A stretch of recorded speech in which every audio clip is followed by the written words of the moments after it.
Mi mejor amigo, que tiene mucho dinero, me humilló por ser pobre en su fiesta de cumpleaños, y cuando sus papás se enteraron, se pusieron furiosos con él y lo regañaron enfrente de todos, haciéndolo pasar un gran oso. Ahora el que está enojadísimo es él, y anda buscando cómo vengarse porque, según dice, fui yo quien le echó a perder su reputación. Cuando tenía 13 años, mi familia apenas tenía para lo básico, así que cuando me tocó en un equipo con un chavo que no se cansaba de presumir todo lo que tenían sus papás, pensé que me iba a tratar con la punta del pie. Pero nada que ver, al contrario, le caí súper bien, y como lo hacía reír a carcajadas, quiso seguir saliendo conmigo después de que acabamos el proyecto. Nos habían encargado hacer una maqueta del sistema solar para la clase de ciencias. Tyler, que así se llama el chavo, llevó un montón de materiales carísimos que le compraron sus papás. Esferas de unicel con el tamaño justo, pinturas especiales que brillaban en la oscuridad y hasta una base que hacía girar los planetas. Yo la neta me sentía mal porque nada más podía llevar cartón, pintura viejita que mi mamá guardó desde que pintamos la cocina hace años y unos ganchos de alambre que enderecé como pude. Pero a Tyler ni le importó. De hecho, le fascinó mi idea de usar los ganchos para las órbitas y hasta me echaba porras por cómo pinté los remolinos de Júpiter. Esas 2 semanas que trabajamos juntos, Tyler me invitaba a su casa después de la escuela. Su mamá nos recogía en una camioneta nuevecita que olía a piel y perfume caro. Yo iba todo apretado en el asiento, tratando de ni rozar nada de lo limpio que estaba el coche. Tyler ni se daba cuenta de mi incomodidad, platicando todo el camino sobre videojuegos y películas. 3 meses después, ya sentía que éramos amigos de verdad, y me invitó a su fiesta de cumpleaños en su mansión, que iba a ser en 2 semanas. Pero había una condición. Me soltó que, bajo ninguna circunstancia, podía verme pobre ni decir nada sobre mi familia. Tenía que hacerme pasar por rico. Ahí debí darme cuenta de que algo no estaba bien. Pero a los 13 uno solo quiere encajar. Cuando me lo dijo, estábamos sentados en su cuarto enorme, más grande que todo mi depa. Tenía una cama king size con cabecera como de cuento de hadas, un escritorio con 3 monitores de videojuegos y repisas llenas de coleccionables en su caja. Yo estaba medio incómodo, sentado en la orilla de su silla gamer,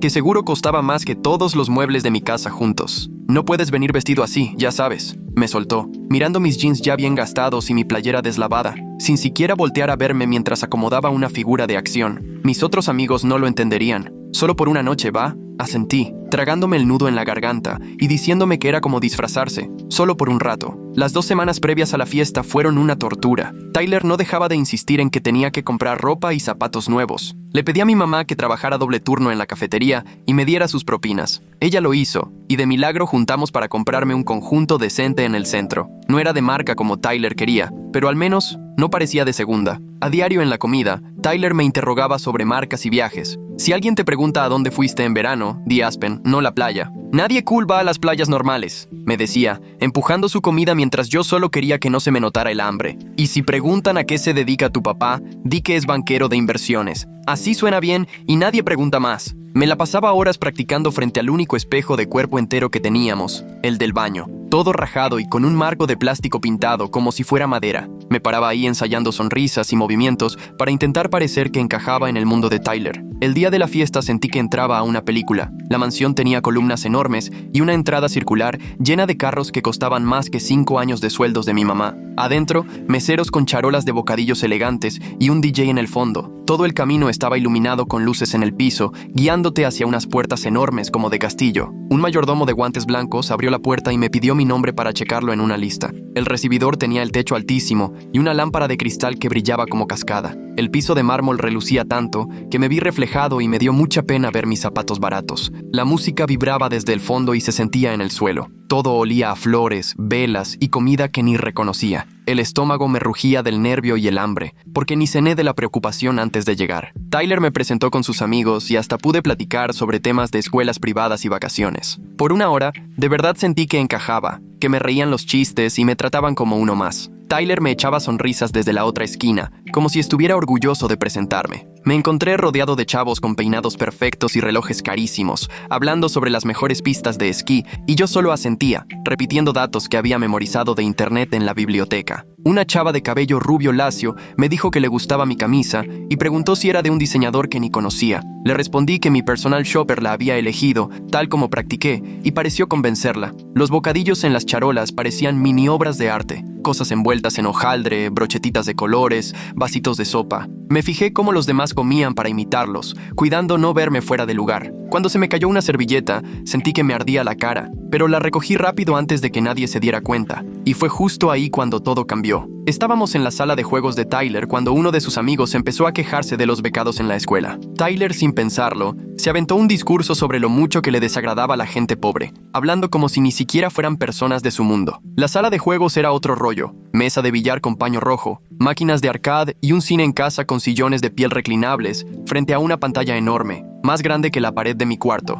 Ahí estábamos, tirados en los sillones y ¡puf!, rodeados de cajas de pizza gourmet a medio comer y botellas de refrescos que ni sabía que existían. O sea, ¿neta?, decía Tyler moviendo las manos como si estuviera en una obra de teatro. Adultos que jalan en el McDonald's, que compran su ropa en el tianguis y luego quieren vender la idea de que es vintage. De verdad, qué oso. Los demás se reían y le daban el avión, pero a mí se me revolvía el estómago porque todo lo que decía Tyler era como si estuviera leyendo mi vida. Mi mamá sí trabajó en el McDonald's antes de entrar al restaurante, agarrando turnos nocturnos después de estar todo el día de pie en otro lado, hasta que se desmayó de puro cansancio. Me acordé de sus manos, todas rojas y partidas por los químicos de la limpieza, mientras Tyler seguía tirando veneno. Sentí la frente empapada de sudor y la pizza que tenía en la mano me empezó a saber a cartón. Pero lo más triste, siguió Tyler, es cuando se emocionan porque entran a una escuela pública porque no les da para una buena. O sea, wow, felicidades, vas a ir a la uni de la esquina. Luego me aventó una sonrisa burlona, sabiendo perfecto que mi sueño era justo ese: entrar a la uni del barrio y salir adelante desde ahí. Me vio directo a los ojos cuando soltó lo siguiente: yo, la neta, jamás podría ser cuate de raza así. Sentí como si todo me diera vueltas.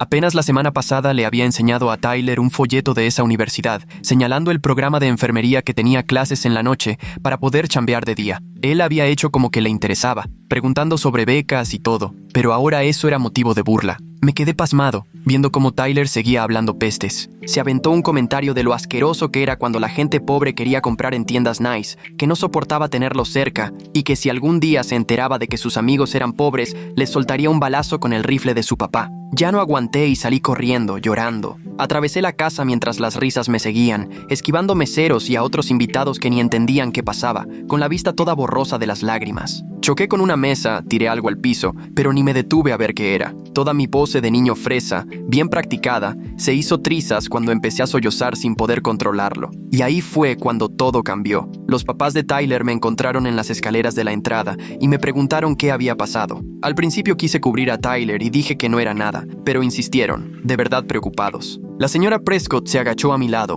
su vestido carísimo desparramado en los escalones aunque se le pudiera ensuciar, y me puso la mano en el hombro, súper suave. Olía a jazmín y a algo más elegante que no supe identificar. El señor Prescott estaba parado atrás con la cara llena de preocupación y el celular colgando, la llamada a medias. «Por favor, dime qué pasó», pidió la señora con voz tierna pero segura. «Se nota que estás fatal y queremos ayudarte». Sus ojos eran amables, nada que ver con la mirada de Tyler cuando se reía de gente como yo. El señor Prescott me ofreció su pañuelo, de tela de verdad, no una servilleta, y lo tomé apenado por mi cara empapada de lágrimas y la nariz toda mocosa. Al final, no pude más y les conté todo, cómo Tyler me hacía fingir ser alguien más, cómo todo lo que acababa de decir adentro era mi vida tal cual. No tenía idea de cómo iban a reaccionar, pero lo que menos esperaba era que me dieran todo su apoyo. Sus caras pasaron de la confusión al horror. La señora Prescott, con su mano tan arreglada, se tapó la boca, abriendo los ojos como plato. El señor Prescott se puso serio, apretando la mandíbula hasta que se le notaba un músculo temblando en la cara. Se miraron, diciéndose todo sin palabras.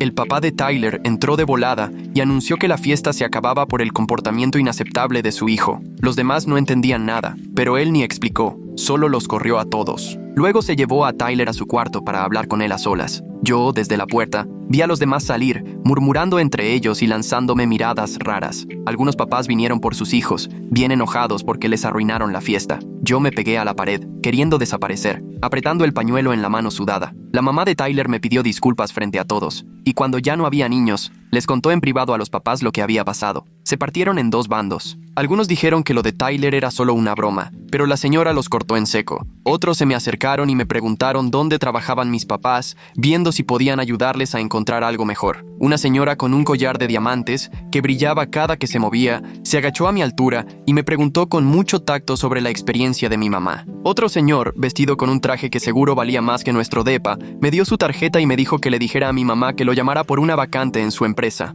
Su amabilidad me hizo llorar otra vez, pero ahora de otra forma. Todavía recuerdo ver a Tyler salir llorando, y cuando todos se fueron, sus papás lo obligaron a disculparse conmigo. Lo hizo de mala gana, ni me vio a la cara, solo repitió lo que sus papás le dijeron que dijera. Tenía la cara manchada de tanto llorar, pero detrás de las lágrimas había algo frío y duro que me puso la piel chinita. Cuando nadie veía, me echó una mirada de odio tan fuerte que sentí que se me iba el alma al suelo. El regreso a casa esa noche fue pesadísimo. Mi mamá llegó por mí en nuestro Honda todo traqueteado, que chillaba en cada vuelta y el escape sonaba como si trajera monedas adentro. Llevaba la bolsa de mi ropa nueva en las piernas y el papel de adentro crujía cada que pasábamos un bache. No pude hablar, solo me quedé viendo por la ventana como las luces se mezclaban con mis lágrimas. Mi mamá me veía por el retrovisor, toda preocupada, pero no me dijo nada. Empezó a llover y las gotas se resbalaban por el vidrio igual que yo lloraba. Los limpiaparabrisas chillaban feo, pero no teníamos para cambiarlos. La calefacción solo servía si le subías al máximo y aventaba aire caliente que olía a polvo quemado.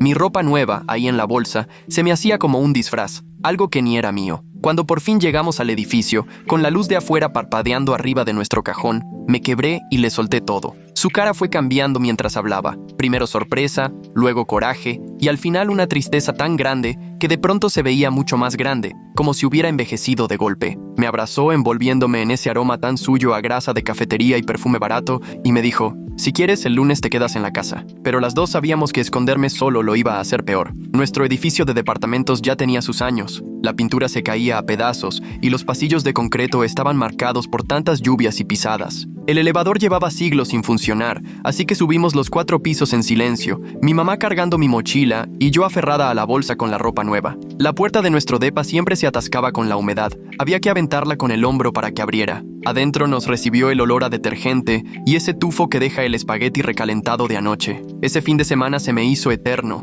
Cada hora era como acercarme más a mi sentencia. No dejaba de imaginarme cómo podría vengarse Tyler, inventando chismes, poniendo a mis amigas en mi contra, o peor, cumpliendo su amenaza de la escopeta. Tenía el estómago tan revuelto que ni ganas de comer me daban. Solo jugaba con la comida en el plato y mi mamá hacía como que no notaba nada. Me tiré horas viendo el techo desde mi cama, contando las manchas de agua y preguntándome qué me esperaba el lunes. Las paredes eran tan delgadas que escuchaba la tele de la vecina, las risas bajitas de una comedia que parecían burlarse de mi ansiedad. Mi mamá intentó distraerme con juegos de mesa y películas, pero ni así. Mi cabeza solo repetía las palabras de Tyler y se inventaba todos los peores escenarios. El lunes llegó sin remedio. Me puse lo de siempre, jeans con un hoyo en la rodilla y una playera tan lavada que ya ni se notaba el color. ¿Para qué fingir? El secreto ya no tenía remedio. Mi mamá quiso llevarme, pero preferí irme en camión. Necesitaba esos minutos extra para armarme de valor. Cada parada me acercaba más a la escuela y el corazón me latía más y más fuerte. El rechinido de los frenos del camión hacía que se me subiera la ansiedad.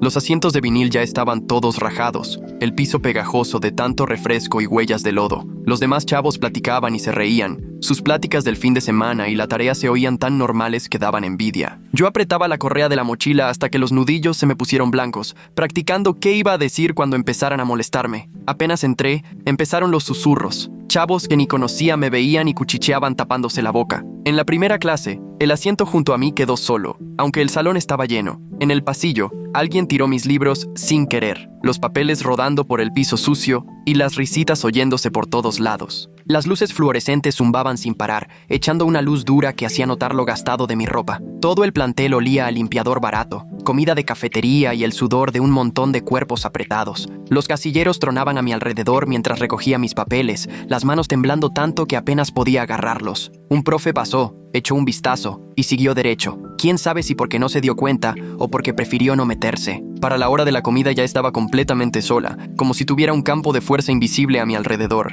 igual de efectivo que el alambre de púas. Tyler hizo su trabajo. Fue contando una versión torcida del sábado, diciendo que me colé a su fiesta haciéndome pasar por rica y que luego me cacharon robando en su casa. La historia era una tontería, pero en la secundaria eso da igual. Tyler era el popular, yo no. Su versión se volvió la de todos. La cafetería era un campo minado de jerarquías. Cada mesa tenía dueño. Me quedé parada en la entrada, con la charola en la mano, buscando una cara amiga o un hueco donde sentarme. El ruido era insoportable. Cientos de conversaciones, sillas que se arrastraban, cubiertos chocando. El olor a verduras recocidas y carne rara flotaba en el aire, mezclado con perfume barato y desodorante que dejaban las bolitas de niñas. Almorcé sola. el bullicio pasando sobre mí mientras yo solo movía la carne desconocida de un lado a otro. De pronto, alguien se sentó frente a mí. Era Megan, una chava callada de mi clase de matemáticas, con lentes delgaditos y la nariz llena de pecas. No soltó ni una palabra de los chismes. Solo me preguntó, ¿ya hiciste la tarea de álgebra?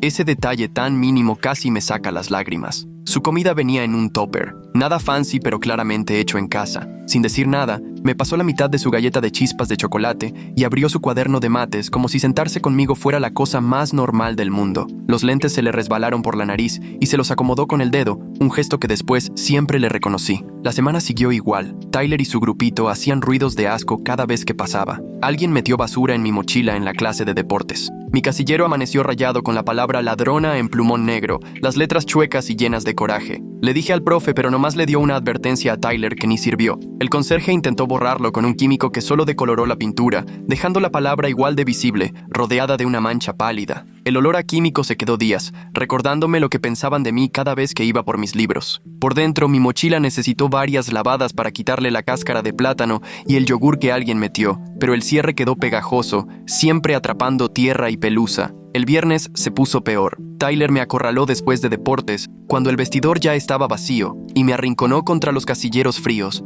apenas a unos centímetros de mi cara. Me dijo, me voy a asegurar de que te arrepientas de haber entrado a mi casa. Le pregunté por qué hacía esto si él sabía la verdad. Solo se rió y dijo, nadie le va a creer a alguien como tú sobre mí. Su aliento olía a chicle caro de menta, mientras me susurraba que esto apenas empezaba. El vestidor olía a sudor, desodorante barato y cloro. Las luces parpadeaban, haciendo que la cara de Tyler se viera todavía más rara mientras se acercaba. Sentía el frío del metal en la espalda, traspasando mi playera delgada, los candados enterrándose en los omóplatos. Tenía la ropa de deportes hecha bola entre las manos, todavía mojada por el baño rápido. Esa noche, por fin, me quebré. Entre lágrimas le conté todo a mi mamá, los chismes, la soledad, las amenazas. Su cara cambió de una forma que nunca le había visto. Apretó la quijada tan fuerte que le noté los músculos tensos debajo de la piel. Sin decir nada, mi mamá agarró el teléfono y marcó a los papás de Tyler, apretando tanto el auricular que hasta se le pusieron blancos los nudillos. Se alcanzaba a escuchar lo sorprendida que estaba la señora Prescott del otro lado,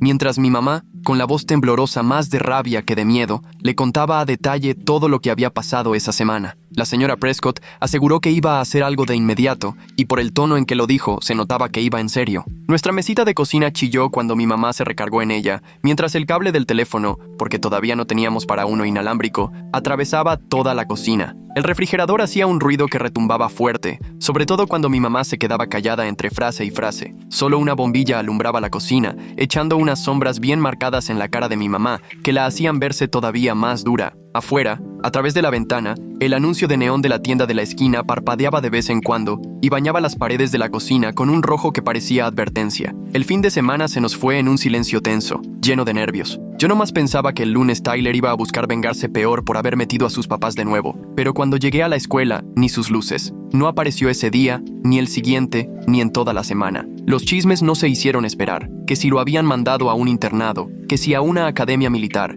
que si estaba castigado indefinidamente. El acoso paró casi de inmediato sin Tyler para liderarlo. Hasta hubo compañeros que se me acercaron a ofrecer disculpas, medio torpes, admitiendo que siempre supieron que lo de Tyler no tenía sentido. De pronto los pasillos se sentían más ligeros, como si hasta la luz hubiera cambiado porque ya no tenía ese miedo encima de encontrármelo. Me volví a enfocar en las clases y hasta levantaba la mano para participar, cosa que no hacía desde hacía semanas. Megan siguió sentándose conmigo a la hora de la comida, y poco a poco, más chavos se fueron acercando a nuestra mesa, ahora que la sombra de Tyler ya no estaba. Hasta la comida de la cafetería me supo mejor, aunque seguía siendo la misma carne rara y verduras demasiado cocidas de siempre. 2 semanas después, la señora Prescott llamó para invitarnos a mi mamá y a mí a cenar a su casa. Mi mamá aceptó antes de darme chance de decir nada, con esa voz que no dejaba lugar a discusiones. Ese sábado volvimos a cruzar el camino circular, con el estómago revuelto de ver esas columnas tan impresionantes. Nos recibieron los Prescott en la puerta, los dos viéndose cansados pero sinceros. Tyler ni sus luces. La casa ya no imponía tanto de día, pero se sentía como más triste. Los jardines, que en la fiesta ni se notaban por la oscuridad, ahora dejaban ver lo bien cuidados que estaban, y los bulbos de primavera apenas asomando. La fuente del centro sí funcionaba, el agua brillando bajo el sol con ese sonido que da paz. La señora Prescott andaba en ropa casual, todavía elegante, pero sin ese aire de evento formal, y se había recogido el pelo en una coleta sencilla, que la hacía ver más joven y accesible. En la cena, entre platillos con nombres que de plano no podía pronunciar, nos explicaron que, al enterarse de lo que Tyler había hecho en la escuela, descubrieron que no era la primera vez, sino todo un patrón de acoso que ya llevaba años, siempre enfocado en los chavos de familias con menos dinero. Decidieron mandar a Tyler con su tío a otro estado, y lo metieron a una escuela donde lo ponían a hacer trabajo comunitario y a aprender valores. El señor Prescott reconoció que lo habían consentido demasiado y nunca le enseñaron lo que era el esfuerzo ni la empatía. El comedor era más pequeño de lo que pensé, cálido y sin tanta formalidad. Había fotos familiares en el aparador, Tyler de niño, los Prescott en la playa, retratos escolares que mostraban cómo había ido creciendo. La mesa estaba bonita, con platos elegantes y copas, pero sin exagerar. El vapor de los platillos llenaba el comedor de olores a hierbas y condimentos que yo ni conocía. La señora Prescott notó que yo andaba perdida entre tantos cubiertos y, sin hacerlo obvio, me mostró con una sonrisa cuál usar primero, de una forma tan amable que me sentí acompañada en vez de juzgada. Y entonces pasó lo que menos esperaba. El señor Prescott le ofreció a mi mamá un trabajo como encargada de una de las cafeterías de su empresa, con sueldo el doble de lo que ganaba, prestaciones y horario fijo. Mi mamá quiso decir que no aceptaba limosnas, pero el señor Prescott insistió que de caridad nada, que necesitaba a alguien confiable y trabajador para el puesto. Al despedirnos, la señora Prescott me dio un sobre con una tarjeta disculpándose otra vez por lo de Tyler, un certificado de regalo para que me comprara ropa y la información sobre el programa de becas de su fundación. Me dijo que les había impresionado mi fortaleza y querían apoyarme para que pudiera ir lo más lejos posible en mis estudios. El sobre era grueso, de papel color cremita, con mi nombre escrito en letra cursiva súper elegante. El certificado de regalo era por una cantidad que me dejó impactada, suficiente para renovar mi closet varias veces. La información de la beca venía impresa en un papel grueso, con el membrete de la fundación en relieve, y explicaba que el programa no solo cubría la universidad comunitaria, sino cualquier universidad a la que yo pudiera entrar por méritos propios. Mi vida dio un giro tremendo después de esa noche. Mi mamá empezó a trabajar la semana siguiente y nos cambiamos a un departamento chiquito pero limpio, mucho más cerca de su nuevo trabajo. Por primera vez tuve ropa que me quedaba y sin hoyos. En la escuela, ya nadie hablaba a mis espaldas y me empezaron a incluir más, tanto en los equipos de trabajo como en las pláticas de la comida. Los Prescott nos buscaban seguido, invitándonos a cenar cada mes. Casi no mencionaban a Tyler, solo decían que andaba ocupado arreglando sus asuntos. Muchas veces me pregunté si él sabría de la relación que teníamos ahora con sus papás y qué pensaría. Nuestro nuevo depa tenía agua caliente que nunca fallaba, lavavajillas que sí funcionaba y ventanas que no dejaban pasar el frío. La colonia tenía banquetas llenas de árboles y un parquecito al que podíamos ir caminando. El horario de mi mamá le permitía estar en casa todas las noches para cenar juntas. Se acabaron los dobles turnos que la dejaban muerta y ausente. Empezamos a cocinar juntas, usando un libro de recetas que nos regaló la señora Prescott, riéndonos de los desastres y celebrando cuando algo nos quedaba rico. 3 meses después, la señora Prescott me preguntó si me animaba a hablar con Tyler por teléfono. Me dijo que iba mejorando, aprendiendo sobre el privilegio y las consecuencias. Acepté, aunque sin muchas ganas. La llamada fue rara. La voz de Tyler sonaba apagada y diferente. Se disculpó sin excusas, contándome cómo sus papás le habían abierto los ojos poniéndolo a trabajar en albergues y empleos donde le pagaban el salario mínimo. No lo perdoné de inmediato. Las heridas seguían muy frescas, pero escuché porque sentí que era importante tanto para Tyler como para sus papás. Durante la llamada, no podía estarme quieta. Iba y venía por la sala jalando el cable del teléfono. La voz de Tyler ya no sonaba arrogante. Era otra persona, más tranquilo,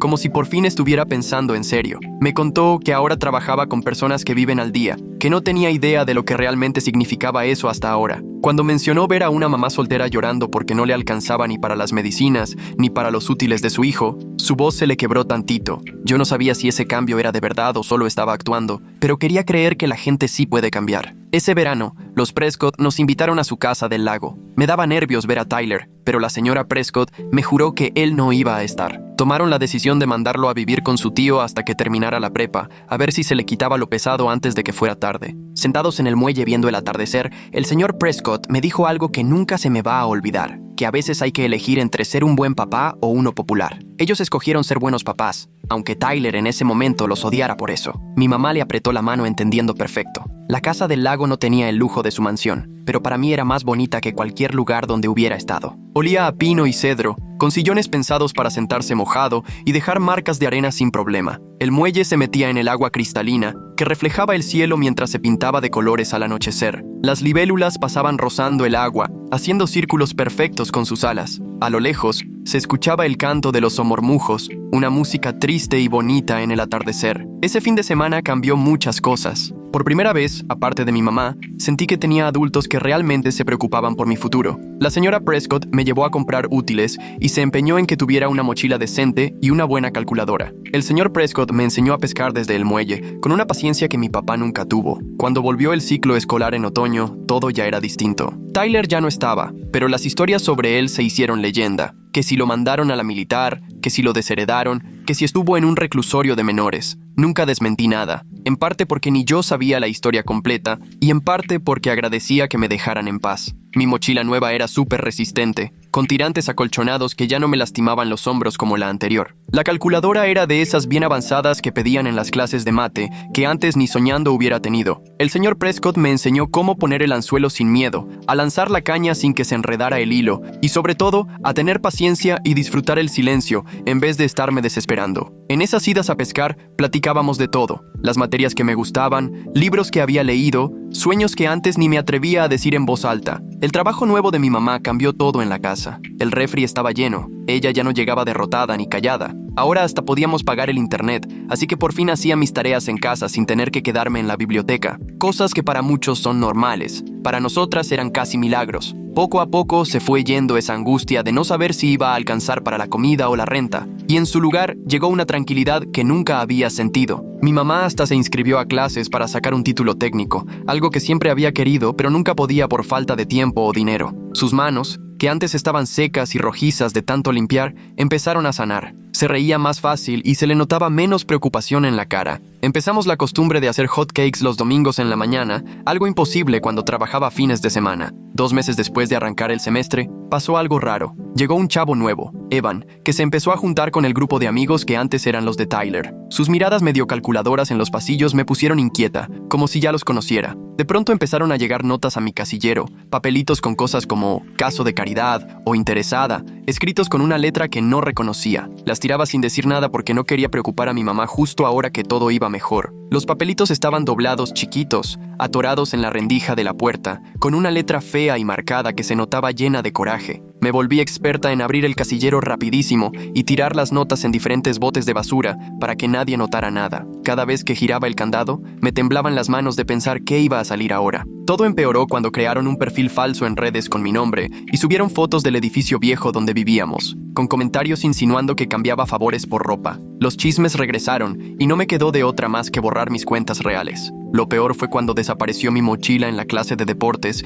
y la encontré tirada en la basura de la cafetería, toda embarrada de yogur de fresa, rosa y pegajoso, arruinando mis libros y apuntes. Por más que limpié, el olor a fresa se quedó varios días, recordándome el coraje. Tuve que inventarles a los maestros que se me había caído algo encima, porque me daba pena decir la verdad del acoso y sentía que ni me iban a creer. Reponer los libros salió caro, y vi cómo mi mamá se preocupó, aunque nunca me reclamó. Al final, le conté todo. En cuanto supo, le habló a la señora Prescott y al otro día, las dos me acompañaron a la dirección. El director Warner se notaba súper incómodo con la señora Prescott ahí. Se acomodaba la corbata a cada rato mientras le contábamos lo que pasaba. Hizo promesas muy vagas de que iba a investigar y hasta insinuó que a lo mejor yo era muy sensible por mi situación. Vi clarito cómo a la señora Prescott se le endureció la mirada al escucharlo. Ella le recordó que la fundación de su familia había pagado el nuevo laboratorio de cómputo de la escuela y que le desagradaría mucho pensar que sus donativos estaban yendo a parar a una administración que no se tomaba en serio el tema del acoso, sobre todo cuando se trataba de alumnos de bajos recursos.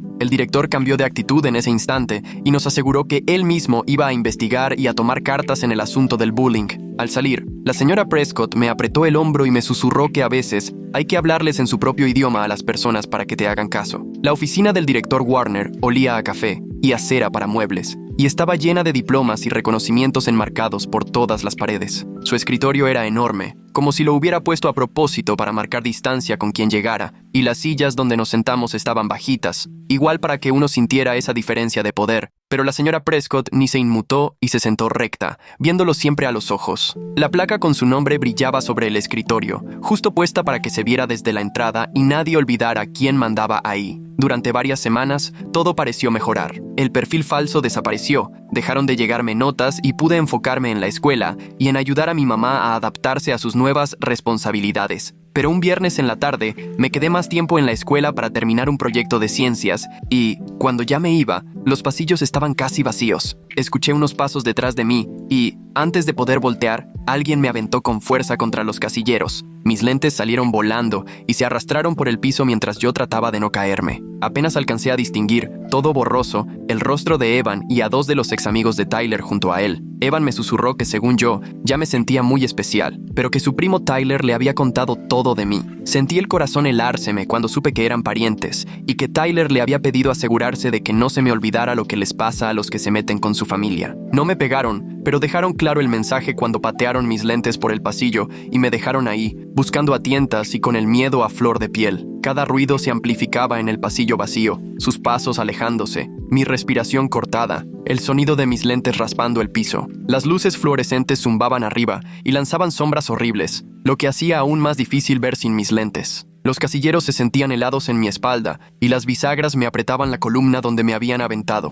A esa hora la escuela olía distinto, más a productos de limpieza, porque ya no había gente ni mochilas tapando los aromas. Y ese vacío, en vez de dar calma, daba miedo. No le conté nada ni a mi mamá ni a los Prescott, porque me dio miedo lo que pudiera pasar si los papás de Tyler se enteraban de que él seguía planeando venganza desde lejos. ¿Y si lo alejaban por completo de su familia? A pesar de todo, no quería causarle tanto daño a nadie, así que mejor me hice súper precavido. Nunca andaba solo en la escuela, comía en la biblioteca donde siempre había maestros y salía con varios compañeros. Pero Evan era paciente. En una visita al Museo de Historia Natural, me separé de mi grupo buscando el baño y en una de las salas vacías, Evan y sus amigos me rodearon. Me empujó contra una vitrina y me dijo que Tyler mandaba saludos, que sus papás eran unos ingenuos por creerme. Uno de los chicos me dobló el brazo por detrás con fuerza y otro me murmuró que Tyler iba a volver pronto, que sus papás lo iban a mandar a un programa especial y cuando terminara lo dejarían regresar a su casa, que solo les decía lo que querían oír. Evan agregó que los mensajes de Tyler sobre mi mamá y yo estaban bien pesados,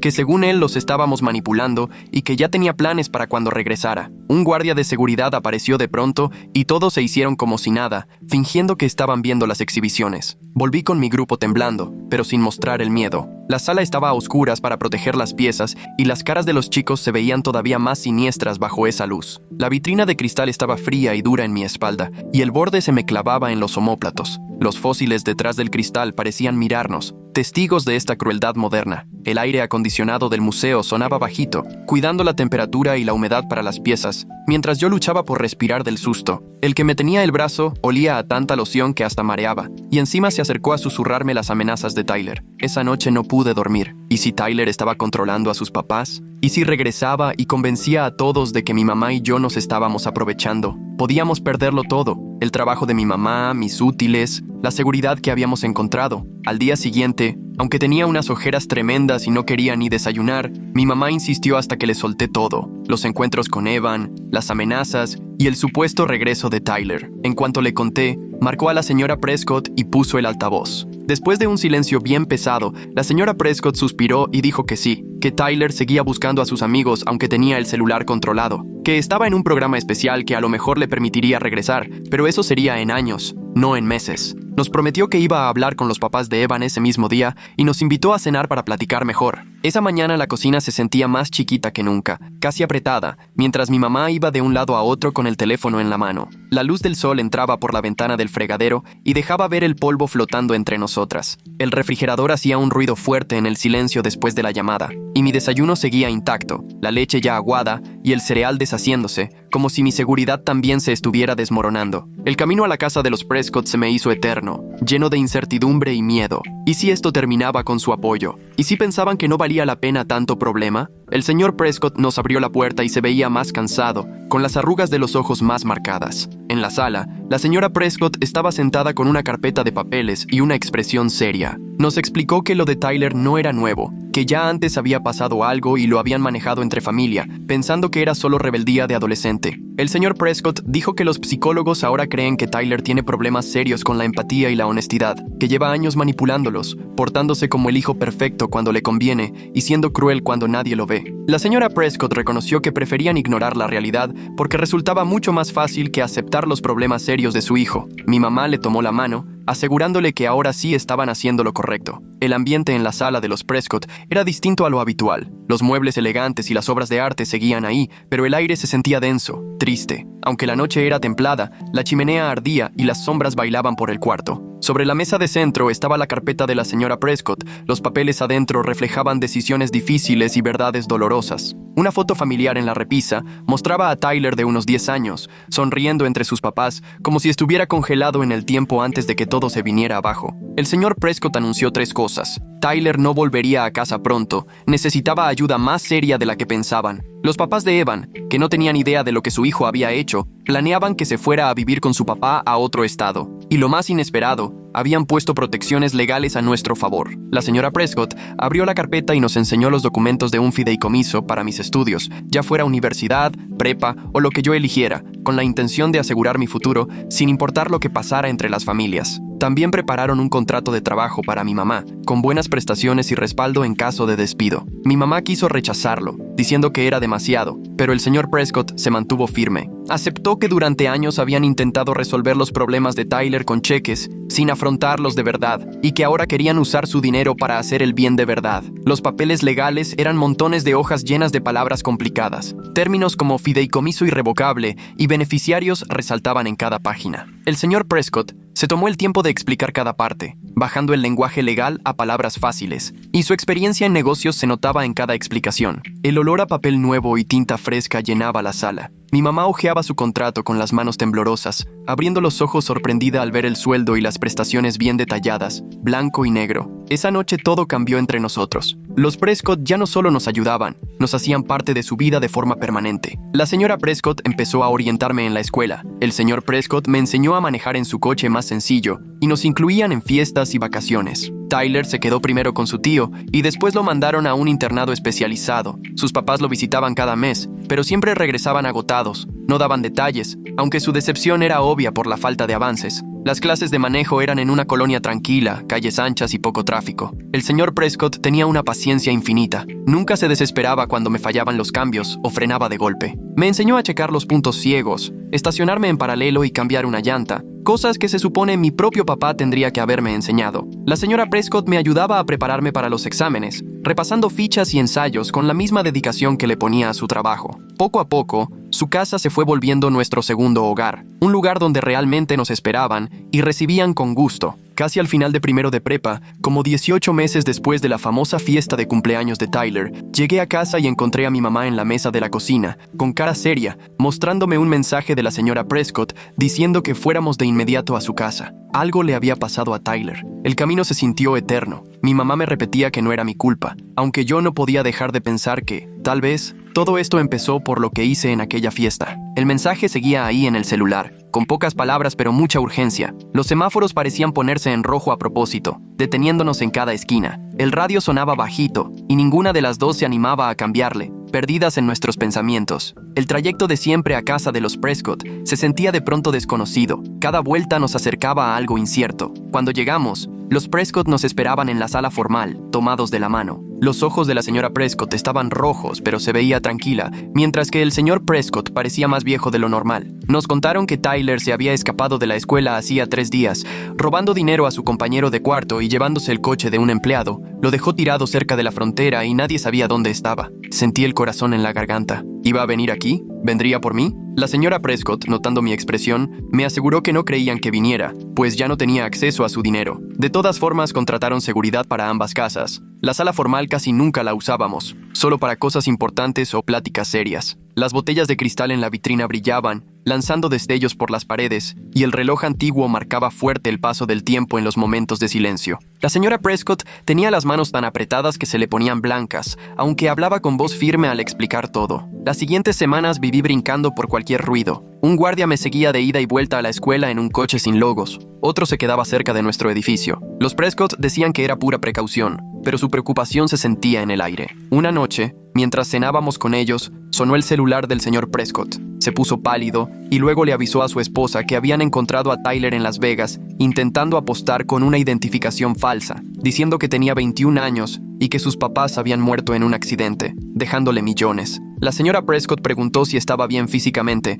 y su esposo le dijo que sí, que lo tenían detenido mientras organizaban su regreso a la escuela. El director sugirió que tal vez esto era justo lo que Tyler necesitaba, enfrentarse por fin a las consecuencias reales de sus actos. El guardia que me pusieron era discreto, pero cualquiera que pusiera atención se daba cuenta. Un tipo de unos 40 años, con pinta de militar y ojos siempre atentos, estacionado donde pudiera vigilarme sin perderme de vista. Nunca se metía en nada, pero su presencia constante era un recordatorio de que algo podía pasar. En la escuela, los rumores no se hicieron esperar, que si era testigo de algo, que si mis papás eran famosos, todos especulando por qué ahora andaba con guardaespaldas. Aquella cena en la que nos avisaron que habían encontrado a Tyler se quedó a medias. El tenedor con pasta se quedó flotando en el aire cuando el señor Prescott contestó el teléfono, y después la conversación dejó un ambiente tan tenso que casi nadie pudo seguir comiendo. Pero eso no duró. 2 meses después, Tyler volvió a escaparse. Llegó hasta California y lo agarraron por robar en una tienda. Cuando regresó a la escuela, se puso insoportable. Ya ni a terapia quería ir, y menos tomarse las medicinas. Los Prescott, de plano,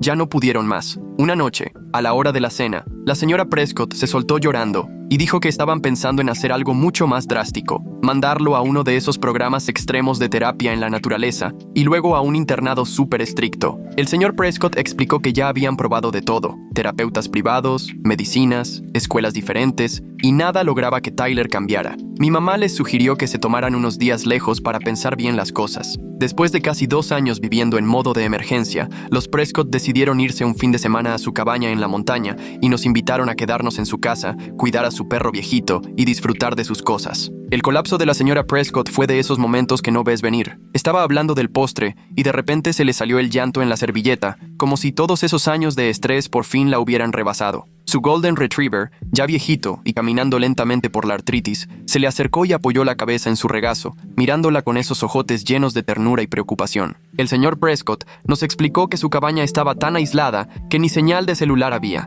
así que iban a poder desconectarse de todo para pensar bien qué hacer con Tyler. Ese fin de semana parecía de otro mundo. Dormíamos en los cuartos de visitas, nadábamos en su alberca, veíamos películas en una pantalla enorme. Mi mamá y yo nomás nos mirábamos de reojo, como si no creyéramos el giro que había dado nuestra vida. La noche del sábado, estábamos viendo una película cuando sonó el sistema de seguridad, avisando que alguien había entrado a la casa. Mi mamá pausó la película, pensando que tal vez los Prescott habían regresado antes de tiempo. Pero antes de que pudiéramos decir algo, se escuchó que se rompía un vidrio en algún lugar de la casa. Mi mamá me jaló y me metió al baño más cercano, diciéndome que me encerrara y llamara al 911 mientras ella activaba la alarma. El cuarto de visitas donde me tocó era más grande que mi cuarto en casa, con baño privado, lavabos de mármol y una regadera de lujo con chorros por todos lados. La alberca estaba calientita, rodeada de camastros y plantas acomodadas para que pudieras leer o asolearte con privacidad. La sala de cine tenía sillones de piel reclinables con portavasos y una pantallota con sonido que te envolvía por completo. El sonido del sistema de seguridad era más bien discreto, una melodía suave pero imposible de ignorar en el silencio de la casa, cambiando de golpe una noche tranquila por una llena de tensión. Con las manos temblando marqué a emergencias, susurrando todo a la operadora. Mientras daba la dirección, se oyeron gritos en otra parte de la casa, un golpe fuerte y el grito de mi mamá. Solté el teléfono y salí disparada. El corazón se me quería salir del pecho. En la sala, vi a mi mamá retrocediendo, mientras Tyler, con un cuchillo de cocina, se veía fuera de sí, el cabello alborotado, la ropa mugrosa, los ojos desorbitados y exigiendo saber dónde estaban sus papás. Mi mamá, increíblemente tranquila, le explicó que estaban en la cabaña ese fin de semana. Tyler la acusó de mentir porque los coches seguían en la cochera. Se le acercó y yo ya no pude quedarme escondida. Le grité que se detuviera y su atención se fue directo a mí. El baño donde me había metido estaba lleno de detalles de ricos, toallas gruesas con la inicial de los Prescott, jabones con forma de conchita y hasta un teléfono pegado a la pared del baño, cosa que nunca había visto. La voz de la operadora del 911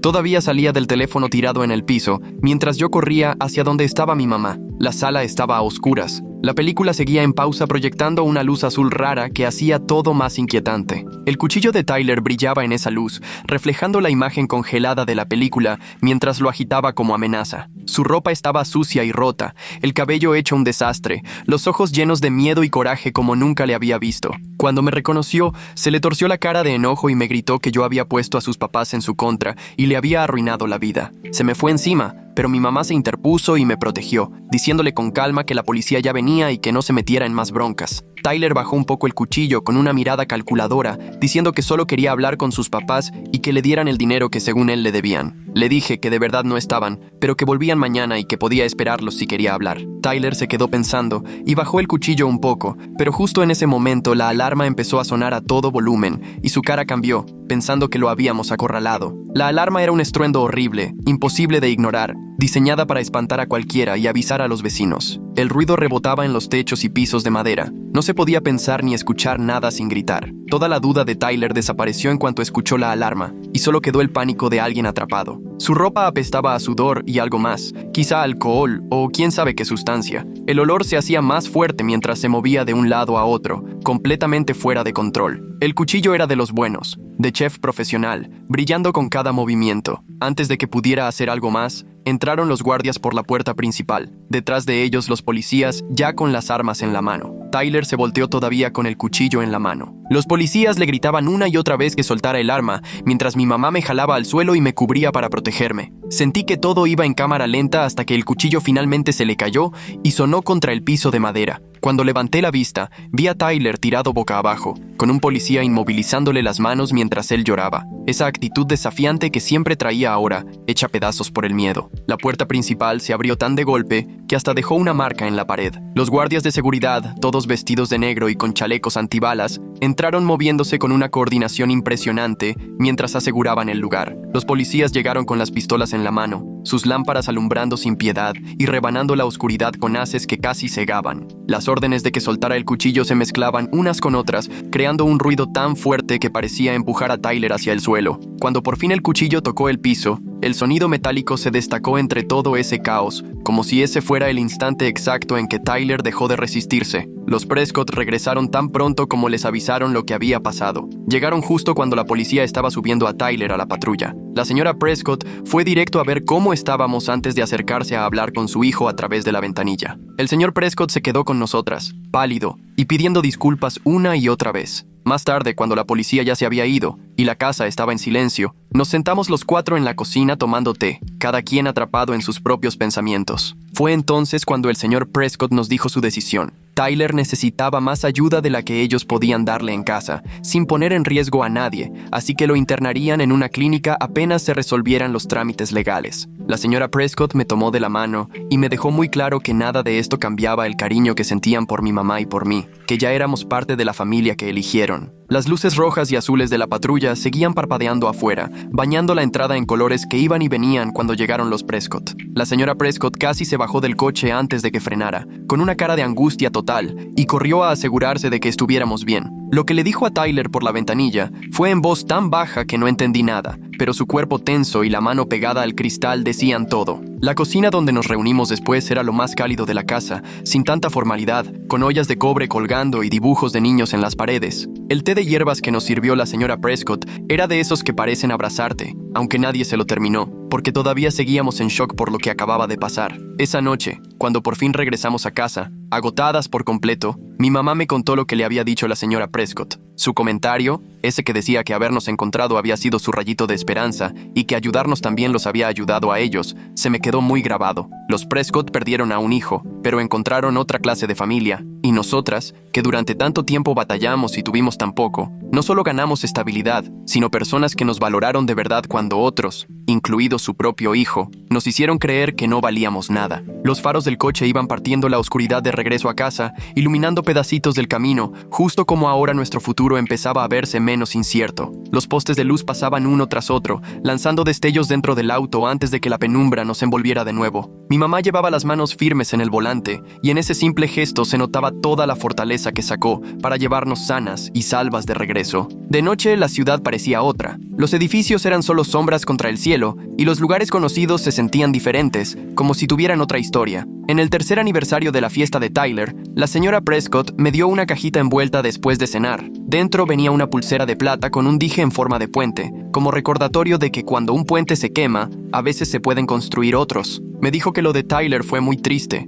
pero que gracias a eso pudieron conocernos, que siempre lamentaría la forma de ser de su hijo, pero nunca se arrepentiría de la familia que formó con nosotras. Sentí la mano de mi mamá apretando la mía bajo la mesa, mientras yo trataba de aguantar las lágrimas. La cajita era pequeña, decorada con papel plateado, y un moño que se notaba que había hecho con cuidado. La pulsera descansaba sobre un pedazo de satín blanco, brillando bajo la luz del comedor. El dije estaba tan detallado que se veía hasta la estructura del puente. La señora Prescott misma me la puso en la muñeca, con sus manos suaves y firmes, y ese gesto sencillo me llenó más que el regalo en sí. Hace 3 años yo era una chava que solo quería esconderse y encajar con alguien que no merecía mi confianza. Ahora, en cambio, me siento segura, respaldada y valorada por ser quien soy. El mes pasado me empezaron a llegar cartas de universidades, y no de cualquier escuela, sino de varias de las mejores, ofreciéndome becas completas por mis calificaciones. Cuando abrí la carta de Stanford y vi que tenía beca total, los Prescott se emocionaron igualito que mi mamá. El paquete de Stanford era grueso, con el escudo rojo y el papel elegante. Abrirlo en la mesa de los Prescott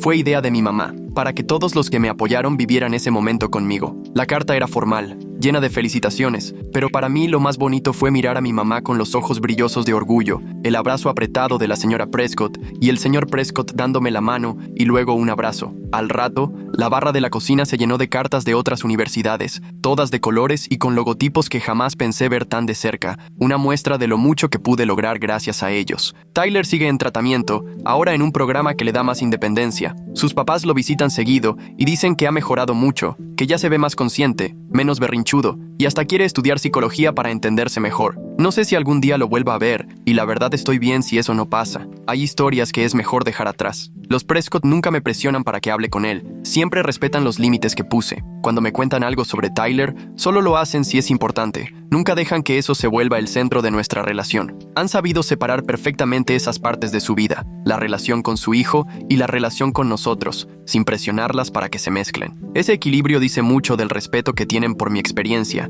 y de cómo entienden lo complicado que es todo este asunto en cuanto a sentimientos. A veces me acuerdo de aquella noche en su fiesta, cuando me miró directo a los ojos y me soltó que jamás podría ser amigo de personas como ellos. Y tenía razón, aunque no por lo que él pensaba. Gente como yo, que valora el esfuerzo, que agradece las oportunidades y entiende que el carácter pesa más que el dinero, también tenemos cuidado al elegir a nuestras amistades. Los Prescott me enseñaron que la verdadera riqueza no se mide en mansiones ni en ropa de marca, sino en tener a personas a tu lado que confían en ti cuando nadie más lo hace, que te impulsan a ser mejor cada día. Si lo veo de ese modo, ahora soy mucho más rica de lo que Tyler fue alguna vez. La pulsera con el dije de puente brilla en mi muñeca, mientras escribo mis respuestas para la universidad, recordándome de manera muy real todo lo que he logrado. En la pared de mi cuarto tengo enmarcada una foto de mi mamá, los Prescott y yo en la ceremonia de premiación de la prepa, todos con una sonrisa de orgullo que no se puede fingir. Ese marco está al lado de mis cartas de aceptación a la universidad, como símbolos tangibles de todo el camino que ya recorrí y el que todavía me falta. Desde la ventana que está junto a mi escritorio, veo un barrio donde los niños juegan tranquilos en la banqueta. Los árboles dan sombra en pleno verano, y por fin encontré no solo una casa, sino un verdadero hogar. El trayecto desde la fiesta de Tyler hasta este momento abarca mucho más que 3 años. Es la distancia entre esconder quién era y aprender a celebrar a la persona en la que me he convertido.